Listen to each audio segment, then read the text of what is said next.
Elizabeth was sitting by herself the next morning, and writing to Jane while Mrs. Collins and Maria were gone on business into the village, when she was startled by a ring at the door, the certain signal of a visitor.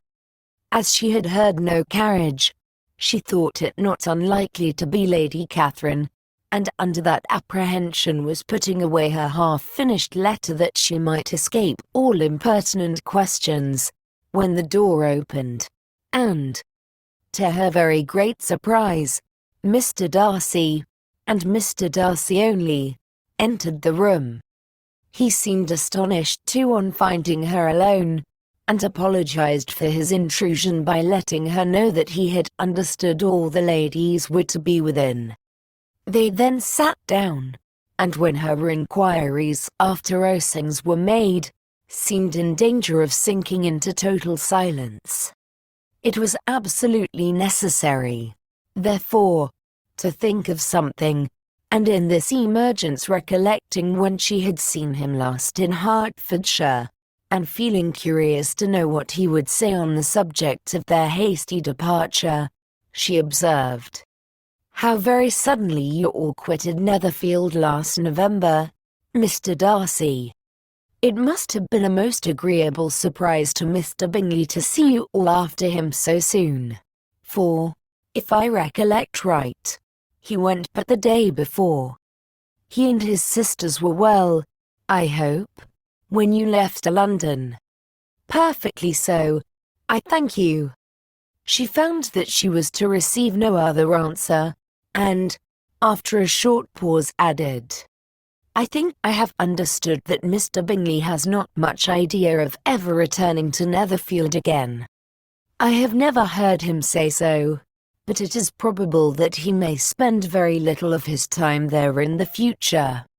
He has many friends, and is at a time of life when friends and engagements are continually increasing. If he means to be but little at Netherfield, it would be better for the neighbourhood that he should give up the place entirely, for then we might possibly get a settled family there.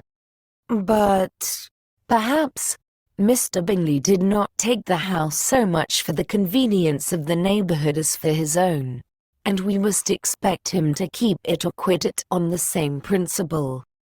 "I should not be surprised," said Darcy, "if he were to give it up as soon as any eligible purchase offers."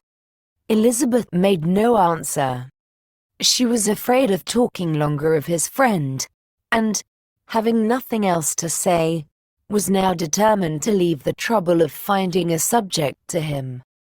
He took the hint, and soon began with, "This seems a very comfortable house. Lady Catherine, I believe, did a great deal to it when Mr. Collins first came to Hunsford." "I believe she did, and I am sure she could not have bestowed her kindness on a more grateful object. Mr. Collins appears to be very fortunate in his choice of a wife." "Yes, indeed, his friends may well rejoice in his having met with one of the very few sensible women who would have accepted him, or have made him happy if they had. My friend has an excellent understanding, though I am not certain that I consider her marrying Mr. Collins as the wisest thing she ever did. She seems perfectly happy, however, and in a prudential light it is certainly a very good match for her. It must be very agreeable for her to be settled within so easy a distance of her own family and friends. An easy distance, do you call it? It is nearly 50 miles. And what is 50 miles of good road? Little more than half a day's journey. Yes, I call it a very easy distance. I should never have considered the distance as one of the advantages of the match," cried Elizabeth. "I should never have said Mrs. Collins was settled near her family. It is a proof of your own attachment to Hertfordshire. Anything beyond the very neighbourhood of Longbourn, I suppose, would appear far." As he spoke there was a sort of smile which Elizabeth fancied she understood, He must be supposing her to be thinking of Jane and Netherfield, and she blushed as she answered, "I do not mean to say that a woman may not be settled too near her family. The far and the near must be relative, and depend on many varying circumstances. Where there is fortune to make the expenses of traveling unimportant, distance becomes no evil. But that is not the case here. Mr. and Mrs. Collins have a comfortable income, but not such a one as will allow of frequent journeys, and I am persuaded my friend would not call herself near her family under less than half the present distance." Mr. Darcy drew his chair a little towards her, and said, "You cannot have a right to such very strong local attachment. You cannot have been always at Longbourn." Elizabeth looked surprised. The gentleman experienced some change of feeling. He drew back his chair, took a newspaper from the table, and glancing over it, said, in a colder voice, "Are you pleased with Kent?" A short dialogue on the subject of the country ensued, on either side calm and concise, and soon put an end to by the entrance of Charlotte and her sister, just returned from her walk. The tete-a-tete surprised them.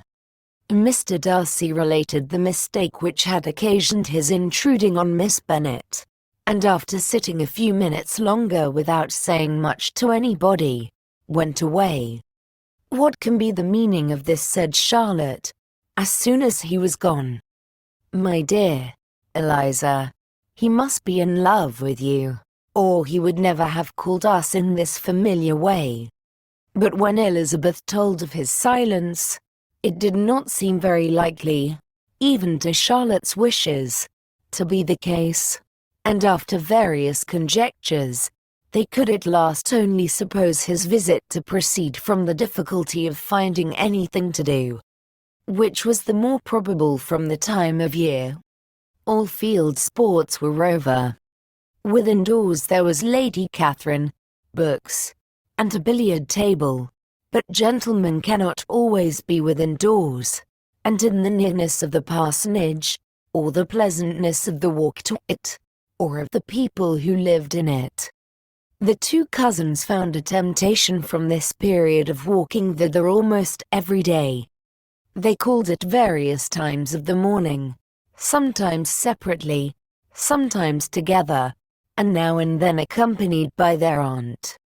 It was plain to them all that Colonel Fitzwilliam came because he had pleasure in their society, a persuasion which of course recommended him still more, and Elizabeth was reminded by her own satisfaction in being with him, as well as by his evident admiration of her former favourite George Wickham, and though, in comparing them, she saw there was less captivating softness in Colonel Fitzwilliam's manners, she believed he might have the best informed mind. But why Mr. Darcy came so often to the parsonage, it was more difficult to understand.